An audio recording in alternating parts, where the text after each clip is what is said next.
warahmatullahi wabarakatuh. Waalaikumsalam warahmatullahi wabarakatuh. Bagaimana kabarnya hari ini anak-anak? Baik, Ibu. Alhamdulillah, sebelum kita mulai pembelajaran, Ibu minta salah satu dari kalian memimpin doa. Silakan, Dinda. Teman-teman, sebelum belajar, marilah kita berdoa. Berdoa dalam hati dimulai. Selesai. Oke, sebelum mulai pembelajaran, Ibu minta kehadiran kalian. Ada yang tidak hadir hari ini? Ada Bu. Siapa? Uti.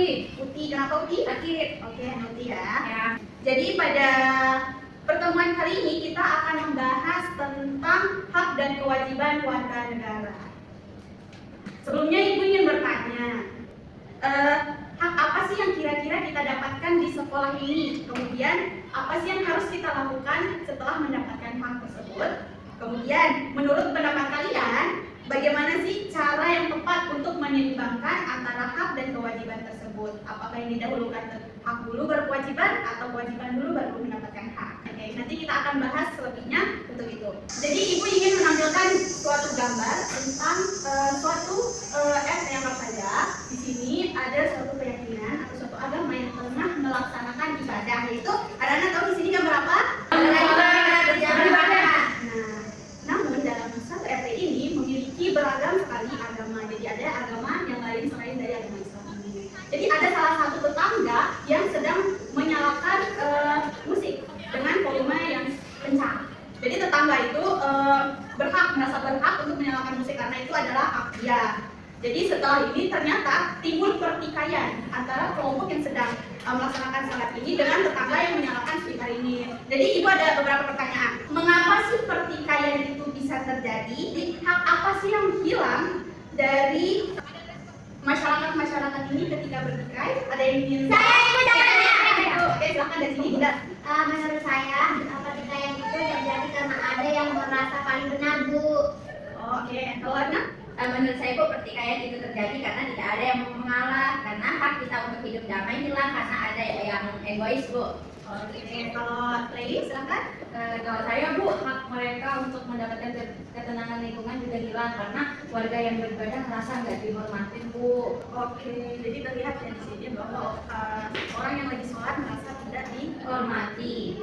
Baik, jika hak itu hilang, kewajiban apa yang dilalaikan oleh para pelaku yang menyetel musik tadi? Ada tahu? Ayo saya. Oke, silakan dulu.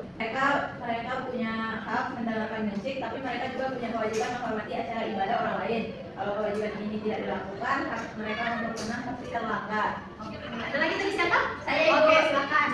Mereka itu melalaikan kewajiban bertoleransi Bu. Nah, tidak bisa hanya menuntut hak saja karena hak kita itu ada batasnya. Batasnya adalah ketika hak itu ketika hak orang lain itu terlanggar gitu Bu. Oke, pintar sekali ya, jawaban kalian bagus-bagus. Nah, menurut kalian apa yang seharusnya didahulukan antara kewajiban atau hak dulu? Ada yang tahu? Ada yang berpendapat? Saya Oke, silakan. Vic. yang harus didahuluin itu kewajiban. Kalau kita melaksanakan kewajiban seperti menghormati, otomatis hak orang lain terpenuhi dan nanti hak kita juga akan kembali. Itu namanya adil. Oke, terima kasih ya.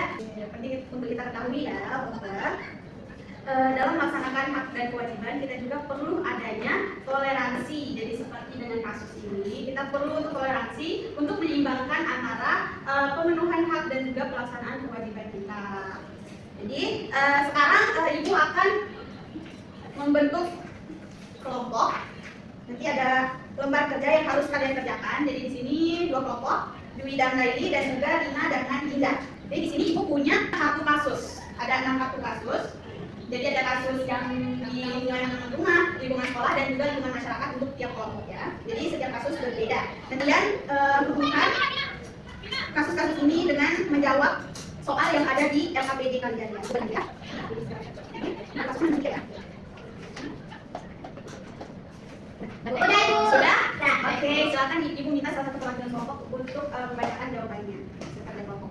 Oke, kelompok siapa yang mau maju terlebih dahulu? Kita Ibu. Oke, silakan. Berdasarkan cerita pada kartu kasus, sebutkan secara spesifik hak siapa yang dilanggar atau tidak terpenuhi dan kewajiban apa yang dilalaikan oleh pelaku dalam kasus ini. Jawabannya itu hak yang dilanggar, hak teman baru untuk dihormati, kemudian ada hak rasa aman dan juga hak untuk diterima di lingkungan baru. Kewajiban yang dilalaikan itu ada kewajiban bertoleransi, menghargai keragaman dan tidak melakukan perundungan.